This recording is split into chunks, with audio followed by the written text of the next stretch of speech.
제가 봉독하겠습니다.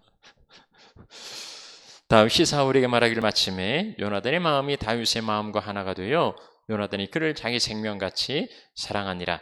그날에 사울은 다윗을 머무르게 하고 그의 아버지의 집으로 다시 돌아가기를 허락하지 아니하였고, 요나단은 다윗을 자기 생명같이 사랑하여 더불어 언약을 맺었으며, 요나단이 자기가 입었던 겉옷을 벗어 다윗에게 주었고 자기 군복과 칼과 활과 띠도 그리하였더라. 다윗은 사울이 보내는 곳마다 가서 지혜롭게 행하며 사울이 그를 군대의 장으로 삼았더니 온 백성이 합당히 여겼고 사울의 신하들도 합당히 여겼더라. 무리가 돌아올 때에, 곧 다윗이 블레셋 사람을 죽이고 돌아올 때에 여인들이 이스라엘 모든 성읍에서 나와서 노래하며 춤추며 소고와 경세를 가지고 왕 사울을 환영하는데, 여인들이 뛰놀며 노래하여 이르되 사울의 죽인 자는 천천히요 다윗은 만만이로다 한지라. 사울이 그 말에 불쾌하여 심히 노하여 이르되 다윗에게는 만만을 돌리고 내게는 천천만 돌리니 그가 더 얻을 것이 나라 말고 무엇이냐 하고, 그날 후로 사울이 다윗을 주목하였더라. 아멘. 자, 오늘은 사무엘상 37번째 시간입니다.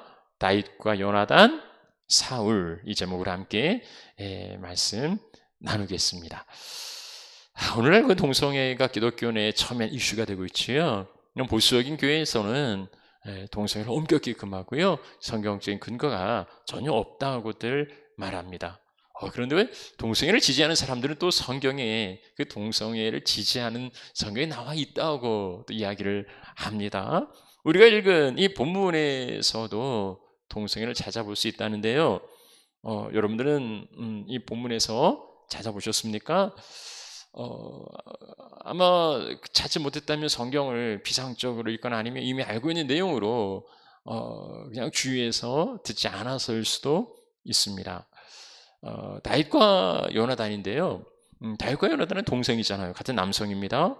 근데 1절 말씀 보면 요나단의 마음과 다윗의 마음이 하나가 되어서 요나단이 그를 자기 생명같이 사랑하니라. 그리고 3절에 보면 그 자기 생명같이 사랑을 더불어 그 언약까지 맺었다고 말합니다.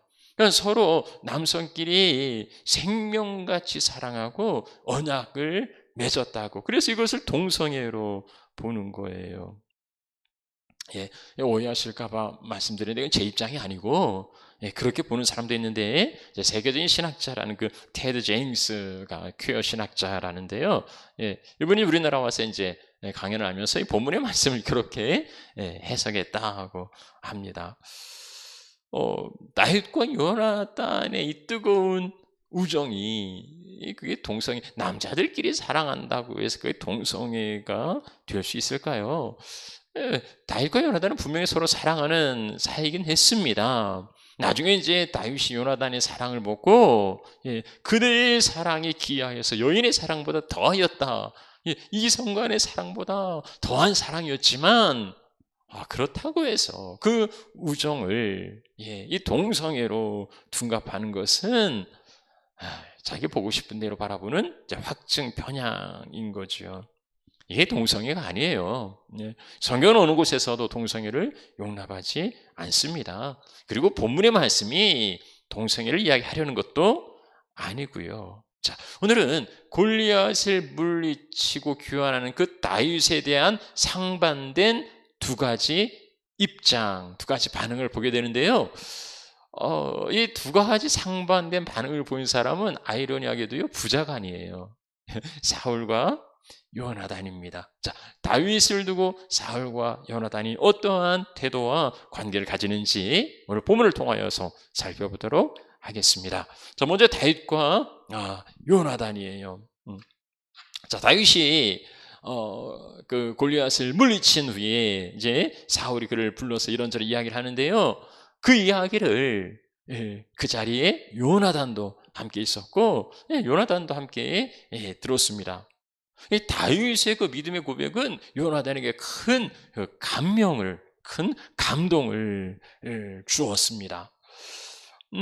왜 그랬을까요? 여기 이제 우리가 앞에서도 여기 지금 요나단의 마음이 다윗의 마음과 하나가 되었다. 하나가 된다는 건 다르지 않다는 거잖아요. 다윗의 마음과 요나단의 마음이 네 마음이 내 마음, 내 마음이 네 마음이라. 그러니까 이신전신 같은 마음이라는 거예요. 자, 뭐가 같을까요? 우리는 앞서 그 블레셋 진지를 향하여 갈 때 요나단의 고백을 들은 바가 있어요. 자, 그게 뭡니까? 여호와의 구원은 사람이 많고 적음에 달리지 않았다고, 예, 이 담대한 믿음으로 둘이서, 요나단과 자기의 무기 든 자 둘이서 블레셋 진지에 올라갔죠. 자, 그런데 이 비슷한 고백이 다윗에게서도 나와요. 여호와의 구원은 칼과 창에 있지 않다는 거예요. 여호와의 구원은 사람의 능력이 있지 않다는 거예요.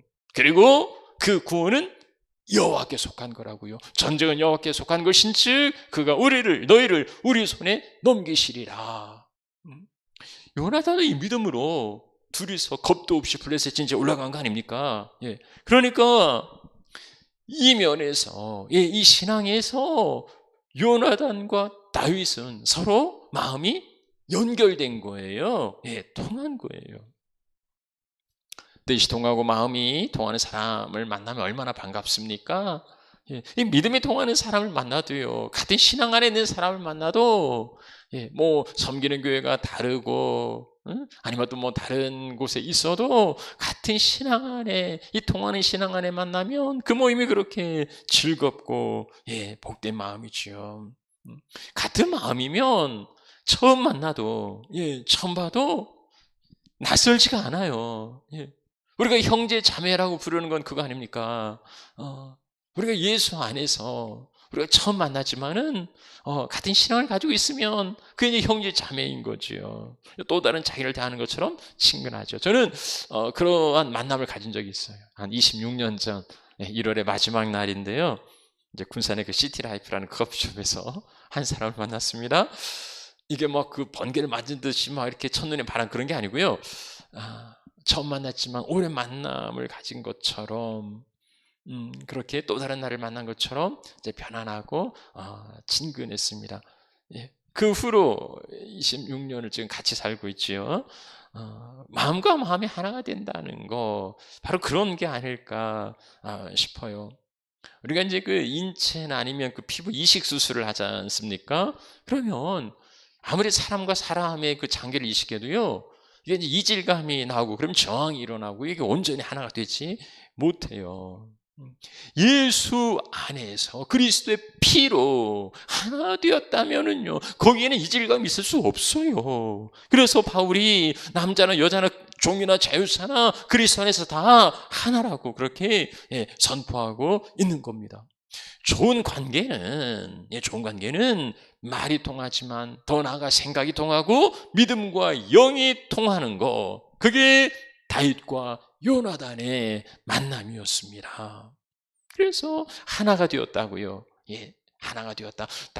요나단의 마음이 다윗의 마음과 하나가 되어서 여기 하나가 되었다는 것은요, 이제 개역성경에서 연락되었다 이렇게 번역했는데, 타이 묶는다, 아니면 그 니트, 그러니까 그 뭐예요, 짜는 거, 예, 목도리 같은 거 짜는 거, 이런 의미인데요. 두 대상을 굳게 결합시켜서 묶는다는 의미예요. 그러니까 다윗과 요나단이 하나가 된 거예요. 예. 이제 결혼 관계에서 종이 두 장을 붙이는, 예, 이런 표현. 근데 이제 다른 단어를 쓰고 있어요. 결혼 관계가 아니니까. 예, 이것은 이제 묶는다는 겁니다. 그래서 요나단은 그 다윗을 자기 생명같이, 예, 남이 아니에요. 다윗이 남이 아니에요. 자기 생명같이 그렇게, 예, 사랑했다고 말합니다. 이제 그렇게 사랑했기 때문에 3절 말씀은 이제 언약을 세웠다. 예, 더불어 언약을 맺었다는 겁니다.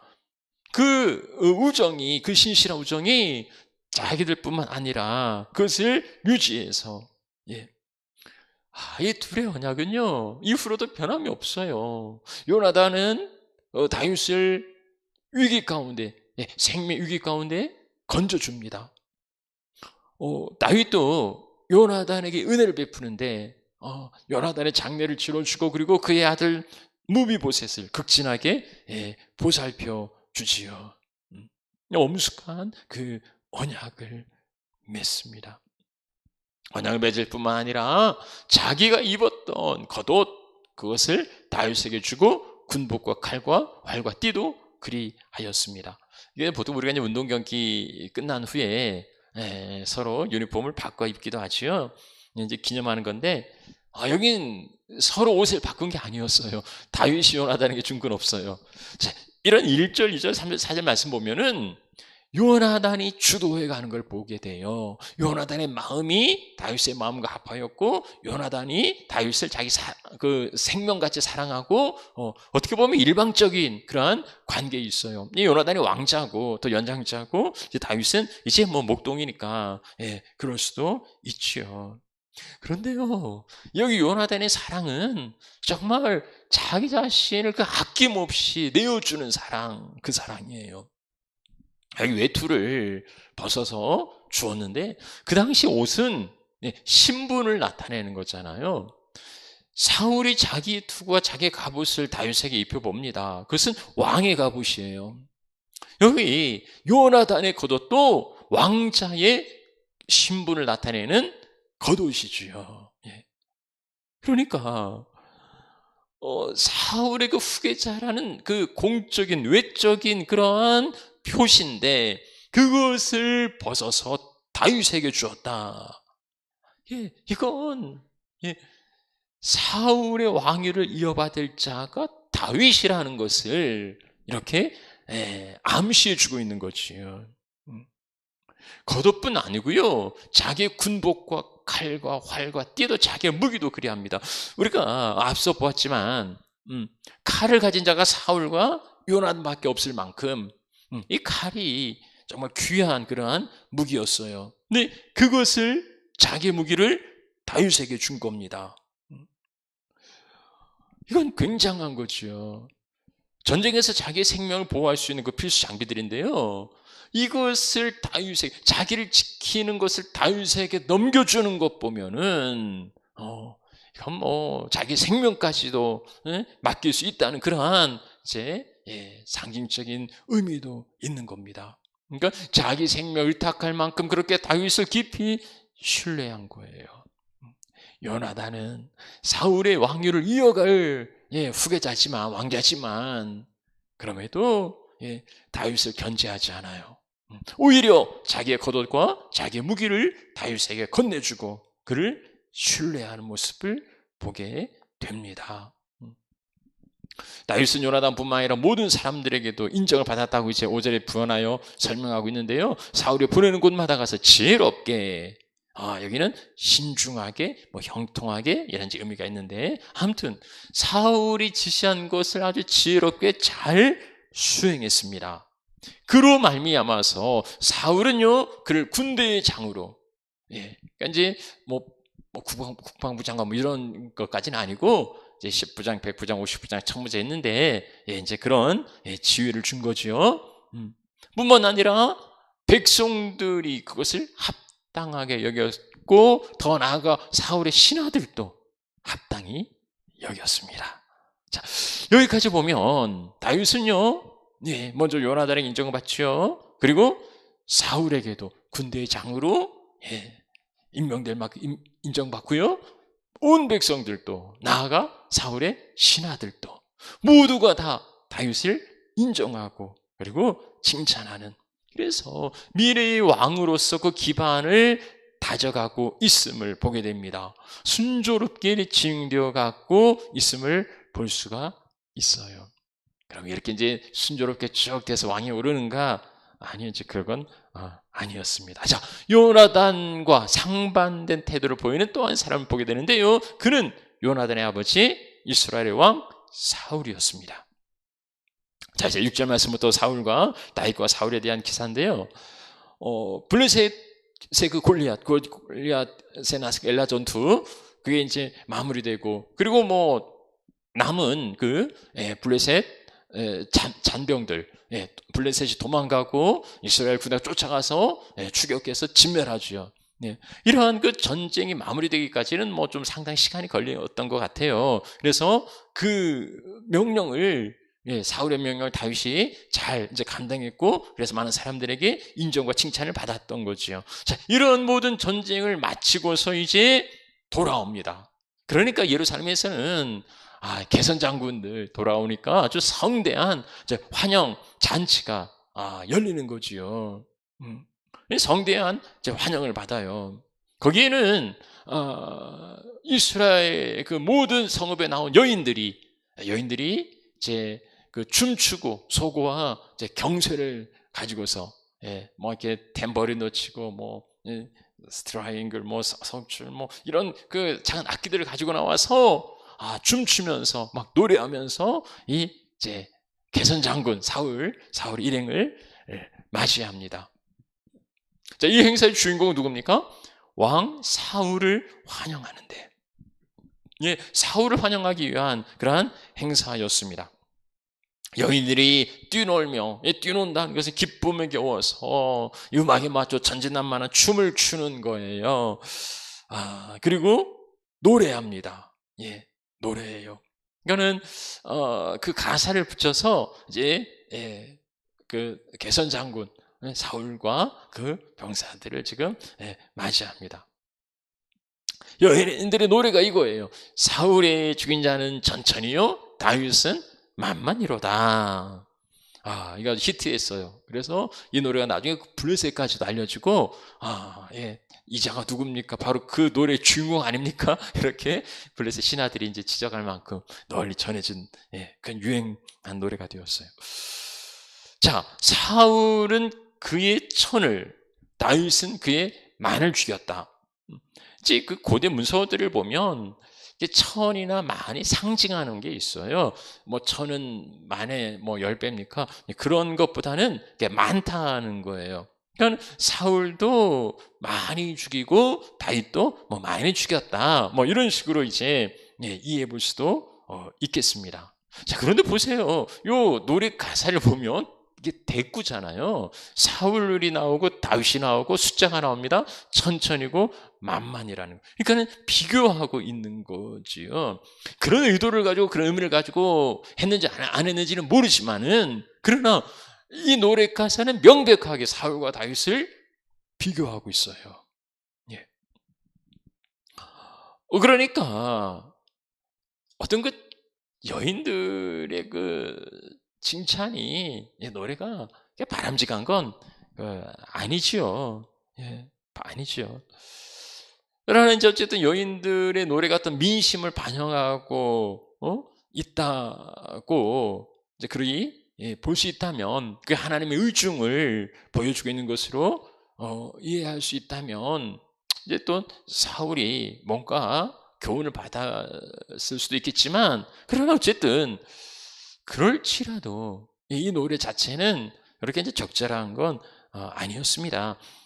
왕을 환영하는 행사에 왕 사울을 환영하는데 사울은 천천히고 다윗은 만만이라면, 이제 다윗을 더 높이고 거기에 사울을 견주어서 들러리 세우는 거잖아요. 이런 비교하는 방식의 칭찬은 썩 바람직한 게 아닙니다. 뭐 드러나는 사람은 뭐 자랑스러울지 모르지만은 비교당하는 사람은 조금도 유쾌할 리가 없지요.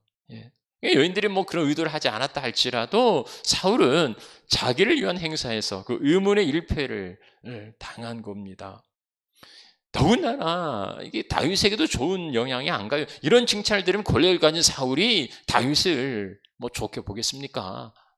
그러니까 다윗에게도 유익하지 않고 사울에게도 유익하지 않는 이러한 칭찬, 비교하는 칭찬, 결코 바람직하지 않아. 칭찬하는 데도 지혜가 필요하다는 겁니다.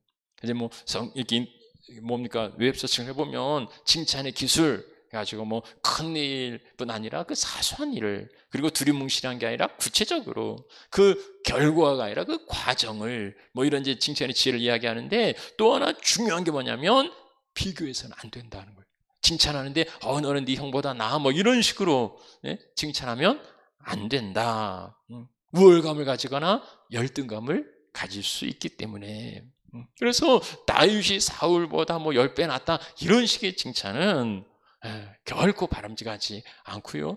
이것 때문에 이제 사울은 다윗을 죽이려 하죠.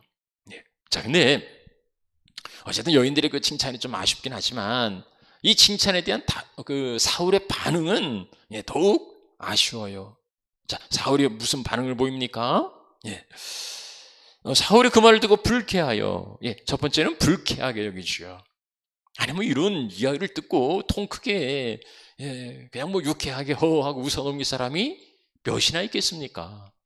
비교당하고 자기가 못하다는데 그걸 뭐 너그럽게 이해할 즐거워할 사람은 없어요. 자, 누구나 다 기분 나쁘고 불쾌한데 그러나 그렇더라도 그 감정을 관리했어야 되지요. 내 안에 불쾌한 감정이 일어나지만 그것을 표현하고 드러내는 데는 신중해야 했던 겁니다. 어쩌면 민심이라고, 어쩌면 하나님께서 저들을 통하여 그렇게 이야기하고 있다고. 다윗이 그런 태도를 보이지 않습니까? 자기 아들에게 피하여 쫓겨 도망가는데 시므이가 비루 먹은 자여, 저주를 받은 자라고 욕하잖아요. 그러니까는 다윗이요, 내버려 두라고. 하나님이 그렇게 하시는 것인지도 모른다고.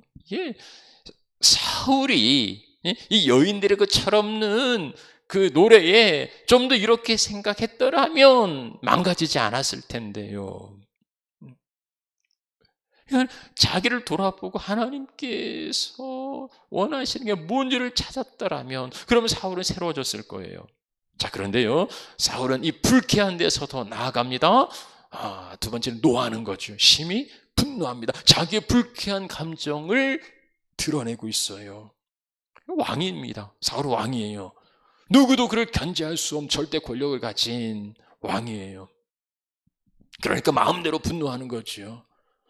사울을 위해서 이거 환영 행사가 있었는데 사울이 분노합니다. 그러니 이 행사에 찬물을 끼얹는 결과를 가져왔을지도 모르겠어요. 자, 그런데 그 분노가 이해되긴 하는데 우리가 사울이 이렇게 분노하는 게 이해가 되긴 하잖아요. 그러나 그의 분노가 정당한가? 그는 정말 정당한 분노를 하는가? 생각하면 오히려 비겁했다고 볼 수 있어요.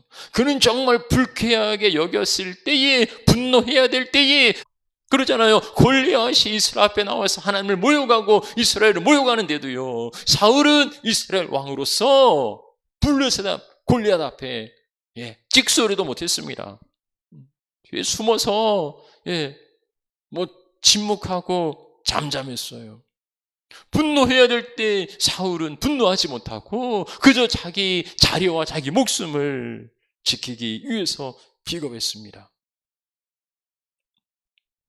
골리앗의 모욕을 들은 다윗은요, 주저하지 않았지요. 아버지 신부를 맞다가 골리앗이 모욕하는 걸 듣고 그는요, 참을 수 없었습니다. 그래서 골리앗 앞에 나가지요. 다윗은 하나님의 명예가 짓밟히는 것을 참을 수 없었던 거예요. 그래서 목숨 걸고 골리앗 앞에 분노하며 나선 겁니다. 그래서 이스라엘이 승리한 거잖아요. 사울은 자기가 하지 못했던, 자기가 할 수 없었던 그 일을 다윗이 해낸 거예요. 그래서 이 영광을 누리고 있지 않습니까? 마땅히 다윗이 그걸 누려야 하지요. 적어도 이 행사만큼은 다윗의 공헌이 있는 거죠. 그럼에도 사울은 자기의 자존심 때문에요, 분노하고 있어요. 화를 내야 될 때는 잠잠하고 있고 마땅히 영광을 돌려드려야 할 그 자리에는 시기하고 분노하고 있어요. 이건 어리석은 분노이죠. 그 어리석은 분노에 사로잡혀 달지라도 그는 그걸 떨쳐버려야 됐습니다. 가인에게 주시는 권면처럼 죄의 소원이 네게 있지만 죄가 너를 원하지만은 너는 그걸 다스려야 된다고요. 그런데 사울은 그것을 다스리지 못하고 거기에 다스림을 받지요. 그 분노에 지배를 받아요. 그 분노를 떨쳐버리지 못하고 평생 간직하고 다윗을 죽이려 하다가 결국은 자기가 죽고 맙니다. 세 번째로 다윗은 생각을 넘어섭니다. 여인들이 전쟁에 이기고 돌아온 사울과 다윗을 환영하는 그 행사예요.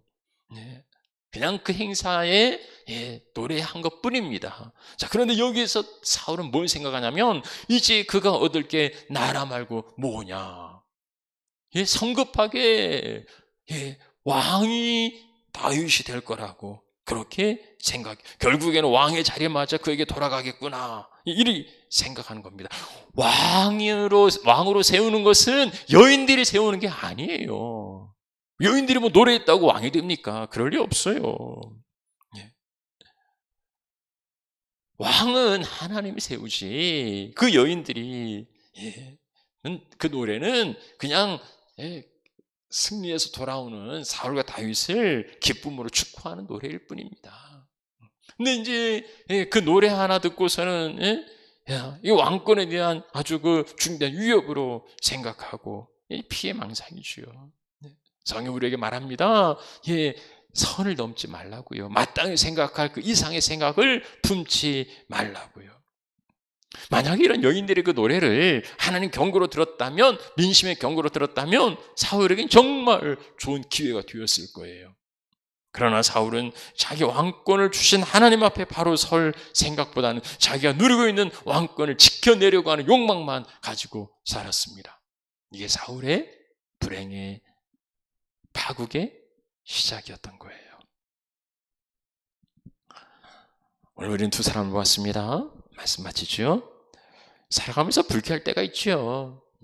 더군다나 치열한 경쟁 속에서 가까이 있는 사람이 나보다 앞서가면, 나보다 각광받고 칭찬을 들으면, 내게 비춰지는 스포트라이트가 그에게로 옮겨가면, 내가 최고여야 하는데 다른 사람이 내 자리를 위협하는 것처럼 느껴지면 불쾌하죠. 그러나 세상의 모든 관계를 경쟁으로 바라보면은요, 거기에는 나만 있어야 돼요. 다른 사람들은 딛고 일어서고 다른 사람 끄집어 내리고 내가 그 위에 올라서야 된다고 생각을 합니다. 세상은요, 사탄은요, 경쟁을 부추기고 네 잘난 맛에 살라고 그렇게 우리에게 말하고 있습니다. 그러나 하나님 나라는 경쟁이 아니지요. 서로 협력이에요. 하나님 나라를 기억합니까? 사자들과 어린 양이 함께 둥글고 어린 양이 독사굴에 손을 넣어도 해함을 받지 않은 게 하나님의 나라입니다. 서로 조화를 이루고 협력하는 것. 부자와 가난한 자가, 남자와 여자가, 가진 자와 가지지 못한 자, 모든 사람들이 제각기 다르겠지만 그들이 모두 합력하여서 선을 이루어가는 거예요. 내가 독주하는 게 아니란 말입니다. 하나님의 역사는 나 혼자 이루어가는 게 아니에요. 하나님 역사는 이어달리기지요. 바톤을 건네주어야 하는 거예요. 나에게 맡겨진 만큼 내가 최선을 다하여서 달려가고 그 다음에 내 영역이 끝나면 미련 없이 내 바톤을 다음 주자에게 건네주는 거예요. 근데 이미 지점을 지났는데도 건네주지 않고 자기가 뛰고요. 그래서 자기 혼자서 완주하고 자기 영광을 독차지하려 한다면 이건 이어달리기가 아니에요. 그건 실격이에요. 내가 완주했어도 실격이에요. 내가 드러나는 게 아니고 팀이 드러나고요. 내가 드러나는 게 아니라 하나님이 드러나고요. 하나님의 영광이 나를 통해서 드러날 수 있도록 해야 한다는 거예요. 사울이 그걸 알았더라면 그 불필요한 분노에 사로잡히지 않았을 겁니다. 세례 요한이 그런 사람이었습니다. 자기에게 비춰지던 스포트라이트가 예수님께로 갈 때에 그는 흥하여야 하겠고 나는 쇠하여야 하겠다고 말합니다. 어쩌면은요, 그 사울이 가졌던 그 견제가, 사울이 이미 자기 왕이잖아요. 뭐 그럴 것도 없어요. 그런데 사울을 위해서 왕이 될 요나단, 지금 왕의 후계자가 요나단인데 이 엉뚱한 다윗이 나타나서 자기 자리를 지금 가로채려고 하잖아요. 그러면 누가 다윗을 견제해야 됩니까? 요나단이죠. 어찌 보면 요나단이 다윗을 그렇게 견제해야 되는데 아니에요. 요나단은 다윗을 자기 겉옷을 자기의 무기를 다윗에게 주고 그리고 언약을 맺어요. 훗날 요나단이 그렇게 말합니다. 나는 내 아버지도 나도 네가 이스라엘 왕이 될 줄로 안다고요. 나는 아니어도 나는 다음에 해도 되고 나는 안 돼도 되고 하나님 원하시는 대로 하나님이 뜻하신 대로 마음과 마음이 통하고 자기의 생명같이 사랑할 수 있었던 것은 하나님을 향한 그 믿음의 공통 분모, 하나님 나라의 비전에 공감하였기 때문이에요. 자기의 자존심을 높이고 자기의 야망을 드러내는 게 아니라 하나님의 나라를 생각하고 한 팀을 먼저 생각하고 하나님 나에게 맡겨주신 만큼 나의 달려갈 길을 달리고 나에게 주어진 역할을 신실하게 감당하고 함께 더불어서 주의 나라를 세워가는 하나님의 귀한 자녀들이 되시면 좋겠습니다. 그리 되기를 축복합니다.